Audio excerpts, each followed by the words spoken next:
নমস্কার, শেয়ারবাজ থেকে আমি শাশ্বত মিত্র। বুঝতে পারছি আপনারা সবাই মনে হয় একটু চিন্তায় আছেন। এই সবে করোনা থেকে আমরা বেঁচে ফিরলাম আর কি। যতটা না বড় ভয় যে মানুষের শেয়ার মার্কেট কী হবে, তার থেকে বড় ভয় তো জীবনের ছিল করোনায়, যে মানুষ বাঁচবে কি না। যাদের প্রিয়জনরা এটাই ভুগেছেন তারা জানেন। আমার এক জ্যাঠতো দাদা বৌদি হসপিটালাইজ ছিলেন। ফোন করা ছাড়া অন্য কোনো উপায় ছিল না, ডাক্তাররা যেতে দিতেন না। খালি ফোনে খবর, ভালো আছে কি খারাপ আছে দুটো টাইমে ফোন, ওইটা থেকে জানতে হবে। তো বুঝতে পারছেন, ভগবান না করুন যাদের ওই সময় কোনো কিছু খারাপ হয়েছে তারা বডি পর্যন্ত হাতে পাননি, সুতরাং প্রিয়জনের আপনজনের কে আর দেখতে পাননি। এই টেনশানটা বড় টেনশান। তবে আমি যেটুকু বুঝি, আসার কথা হচ্ছে এই HMPV হিউম্যান কি একটা নাম, দাঁড়ান নামটা বলে দিই, নামটা তো এইমাত্র দেখলাম, ভুলে যাই এসব নামটা। হ্যাঁ, metapneumo virus, human metapneumo virus. সাধারণত এটা মানে RSV বলে আরেকটা ভাইরাস আছে, সেটাও ইনফ্যান্টদের ক্ষেত্রে রেসপিরেটরি ট্র্যাক কী বলে ইনফেকশন করে। এইটা সেকেন্ড, মানে ওটা হচ্ছে সবথেকে বেশি করে, এটা তারপরে। কিন্তু আমি যেটুকু দেখে শুনে বুঝলাম, যা আমার যেটুকু ছোটো ছোটো জ্ঞান, মেডিকেল ব্যাপারে তো আমরা তো মেডিকেলের লোক নই, তবু এইসব যেহেতু এই ব্যাপারটা শেয়ার মার্কেটের সঙ্গে জড়িত, আমাদের সবাইকে একটু দেখতে হয়। তাতে সাধারণত এটা 0 থেকে 5 বছর বাচ্চাদের মধ্যেই হয়, বড়দের মধ্যে কোনো ব্যাপার নেই। এবং সাধারণত RSVটা হয় 0 থেকে 3 মাসের বাচ্চাদের, এটা ম্যাক্সিমাম হয় 6 থেকে 12 মাসের মধ্যে বাচ্চাদের, ম্যাক্সিমাম আপ টু 5 ইয়ার্স অবধি এটা হতে পারে। মর্টালিটি রেট খুব একটা বেশি নয়, এমন কিছু মানে বিশাল বেশি নয়। এবং এখনও পর্যন্ত এর আগে ফার্স্ট এটা আপনার আবিষ্কার হয়েছিল 2001-এ নেদারল্যান্ডে, এবং এর আউটব্রেক বলছে চায়নায় হয়েছে 2024-এ। আমাদের এখানেও দেখেছেন আজকে 3টে কেস পাওয়া গেছে। এখন মার্কেট কী কারণে পড়েছে, এটাই শুধু কারণ নাকি একটা আগে থেকে আবার কোভিডের মতো সিচুয়েশান ভাবছে, সেগুলো আমি জানি না। মার্কেট দেখুন, মার্কেট পড়া ওঠা এগুলো তো খবরে হবেই, কিন্তু এই যে স্পিডটা যে স্পিডে আজকে প্রথম দিকে মার্কেট পড়েছে, ওই স্পিডটা আমাকে একটু চিন্তায় রেখেছে। কিন্তু একটা জিনিস জানবেন, যে যতটা না মার্কেট পড়েছে, মার্কেট দুটো কারণে পড়ে। কিসে বলুন তো? একটা প্যানিকে লোকে বেচিলে পড়ে, কিন্তু যদি আপনার সঙ্গে সঙ্গে সেল থাকে, বাই থাকে উল্টো দিক দিয়ে, কেউ মনে করছে এখান থেকে মার্কেট উঠবে, এই জায়গাটা ভালো লেভেল, তাহলে কিন্তু মার্কেট একটা দাঁড়ায়, কোথাও একটা দাঁড়ানোর জায়গা পায়। কিন্তু যেহেতু এটা একটা ভয়ের প্যানিক সিচুয়েশান, আমার যেটা মনে হয়েছে আজকে যতটা না সেল, আমি ঠিক বলছি কিনা সেটা পরবর্তীকালে FII DII ডাটা বলবে, সেলের পরিমাণ যতটা না বড়, তার থেকে বেশি কারণ মার্কেট পড়ার হচ্ছে নো বাই, আমার যেটা মনে হয়েছে। কারণ অ্যাজ এ ইনভেস্টার আপনি যদি দেখেন যে সিচুয়েশান ইজ নট ক্লিয়ার, আপনি জানেন না কালকে এই ভাইরাসটা কতটা প্রবলেম করতে পারে, তাহলে আপনি তো ছুটে যাবেন না আজকে কিনতে, আপনি ওয়েট করবেন। দরকার পড়লে আমি 5% ওপরে নেবো, কিন্তু ক্ল্যারিটিতে নেবো, যেখানে আমি বুঝতে পারবো হ্যাঁ ডাউন সাইড নেই। কারণ আমরা একটা কথা আছে না, never try to catch the falling knife. ছুরি যখন ওপর থেকে পড়ছে, ক্যাচ করতে গেলে কি হাতে বিঁধে যেতে পারে, তো পড়ে যাক তারপরে ওটা ধরো, এরমভাবে ধরার প্রয়োজন নেই। সেই হিসাবে হয়তো আজকে বাইংটা কম ছিল বলে আমার মনে হয়েছে। যতটা না সেলিং, তার থেকে বেশি বাইংয়ের অভাব বলে আমি ব্যক্তিগতভাবে মনে করেছি। আই মে বি টোটালি রং, দেখা গেল হয়তো হেভি সেলিং আছে। সবসময় মার্কেটে জানবেন, কখনো ভাববেন না যে আপনি যা ভাবছেন পুরোটাই ঠিক হবে। তবে আমার একটা বিশ্বাস আছে, এর সঙ্গে আমি একটা আপনাদের বলছি, শুনতে একটু লাগলেও বলি, আমি মোটামুটি যেভাবে যা বলি সেটা মোটামুটি মার্কেটে যত লোক আছে তার খুব অল্প সংখ্যক লোকের মধ্যে আমি পড়ব। যে ধরনের আমি যেটা আইডিয়া, মানে এই সব কিছু না হওয়ার পরেও, কারণ আপনি সবসময় জানবেন, আপনি যেখানে এই যে মার্কেটটা, এটা এত আনসার্টেন মার্কেট, এইখানে আপনাকে সবসময় আপনার জায়গাটা ভাবতে হবে, সেই অনুযায়ী কাজ করতে হবে। কিন্তু যদি অপোজিট হয়, যদি আপনি ঠিক না হন, তাহলে কি করবেন সেটা আপনাকে সবসময় মাথায় রাখতে হবে। অলওয়েজ। তো এখানে আমাদের এখন কি কর্তব্য? ফার্স্ট অফ অল হচ্ছে, যদি সত্যি করে এটা করোনার মতো কিছু বা যে কিছু হয়, একটা প্যানিক তো তৈরি হবে, এটা তো আপনি অস্বীকার করতে পারেন না। আজকে 3টে পাওয়া আছে, কালকে 30 পাওয়া যেতে পারে বা 300 পাওয়া যেতে পারে, এতে একটা প্যানিক ক্রিয়েট হবে। সেই প্যানিকে ফার্স্ট কাজ হচ্ছে আপনি এখন আপাতত ফর দ্য টাইম বিং একটু ওয়েট করুন, যতক্ষণ না ক্ল্যারিটি পাবেন কেনার দরকার নেই, একটু ওয়েট করে যান। বা খুব ভালো জায়গায় কোনো শেয়ার হলো, যেটুকু ক্যাশ টাকা আছে, যেটা আপনার কোথাও কোনো কাজে লাগবে না, সেইটুকুতে আপনি হয়তো তার 1/5 বা 1/6 হয়তো কিনলেন। লেভেলগুলো ভালো করে বুঝে নিন। 23,575, 625। আজকে যারা আমার টেলিগ্রামে যারা আমার সঙ্গে আছেন তাদেরকে আমি বারবার লিখেছি, এটা বড় লেভেল। তার মাঝখানে 616তে বন্ধ করেছে, মানে আপাতত হোল্ড করেছে। তার মানে এই নয় কালকে 200 পয়েন্ট 300 পয়েন্ট নিচে খুললে কী হবে আমি জানি না।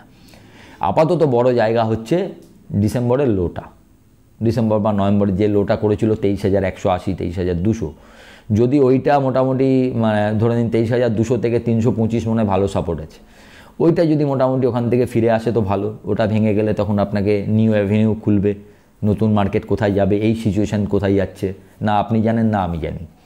তো আপাতত যেটা করা সেটা হচ্ছে কোনো হোটেল শেয়ার, কারণ যদি এটা এরম কিছু হয়, ফার্স্ট আপনার কোপ কাদের ওপর পড়বে? ঘুরতে যাবার ওপর। লোকে নতুন জায়গায় যাবে না, তাহলে হোটেলগুলো আবার সেই মার খাবে। আরটাকে মার খাবে। হোটেলে যাবেন কিসে? নাই ট্রেনে, নাই প্লেন, নাই বাস, তাহলে ওই অ্যাভিয়েশন মেনলি এখন আমরা প্লেনেই বেশিরভাগ যায়, ট্রেনেও যায়, আইআরসিটিসি বা অ্যাভিয়েশন শেয়ার, এগুলোতে একটু দেখে নেবেন। তাহলে হোটেল হলো, অ্যাভিয়েশন হলো, আরেকটা কি ট্যুরিজম শেয়ার যদি আপনার হাতে থাকে, কারণ ট্যুরিজম শেয়ার মানুষ ঘুরতে না গেলে তাদের ইনকাম কি করে হবে। এই 3টে সেক্টরকে আপাতত ওয়েট অ্যান্ড ওয়াচ। কারণ এরা আরেকটা কথা হচ্ছে, এরা কেউ সস্তাতেও নেই।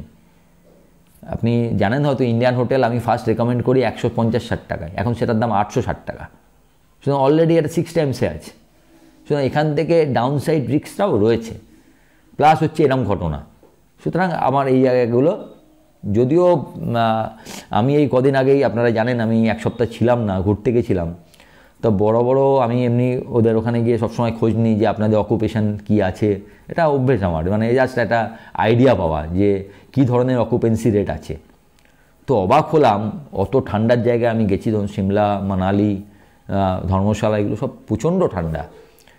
মানালি তো আমি যেদিনকে পৌঁছালাম সেদিনকে প্রায় -20, সেই সময় ওদের অকুপেন্সি রেট মোর দ্যান 75%। তার মানে বুঝতে পারছেন ওই টাইমেও মানে কিছু কিছু জায়গায় তো হোটেল ফাঁকাই নেই। কিছু দিন যেমন 25শে ডিসেম্বর ফাঁকা ছিল না, বললো 27-28 অকুপেন্সি রেট 75-80 একটু পাওয়া যাবে, 25-26 নেই, আবার 30 থেকে 2 নেই। তো হিউজ বিজনেস হচ্ছে, কিন্তু সেইটা চলতে হবে। তবে তো এই যেমন ধরুন আমার সর্দি হয়েছে, এখন যেটুকু নেটে দেখছি তাতে হচ্ছে বড়দের কিন্তু এটা নয়, এটা কমন কোল্ড টাইপের। তো বাচ্চাদেরই সাধারণত ইনফ্যান্টদের হয়। এখন দেখা যাক কি হয়। সবচেয়ে বড় কথা, হু থেকে কোনো ক্ল্যারিফিকেশান আছে কি না। চায়না তো বলে যে কোনো ব্যাপার নয়, সেটা হু কি বলে, হু কোনো অ্যাডভাইজারি দেয় কি না। আমাদের সরকার অলরেডি, মহারাষ্ট্র সরকার বলছে, আজকে যে সব খবরগুলোতে এত, মহারাষ্ট্র সরকার বলছে আমরা এটা খুব সিরিয়াসলি দেখছি এবং আমরা নেক্সট 2 দিনের মধ্যে বৈঠক করে জানাবো কি করা উচিত কি না করা উচিত। তো এরমভাবে গভর্নমেন্ট অফ ইন্ডিয়া কোনো অ্যাডভাইজারি দিচ্ছে কি না, তার উপরে অনেক কিছু নির্ভর করবে। তবে আমার যেটা মনে হয়, আমি যেটা সোজা বুঝি, সেটা হচ্ছে এই শীতকালের সঙ্গে এই সিজন চেঞ্জ, যে কোনো সিজন চেঞ্জে এই ফ্লু এইসব সিনড্রোমগুলো একটু বাড়ে।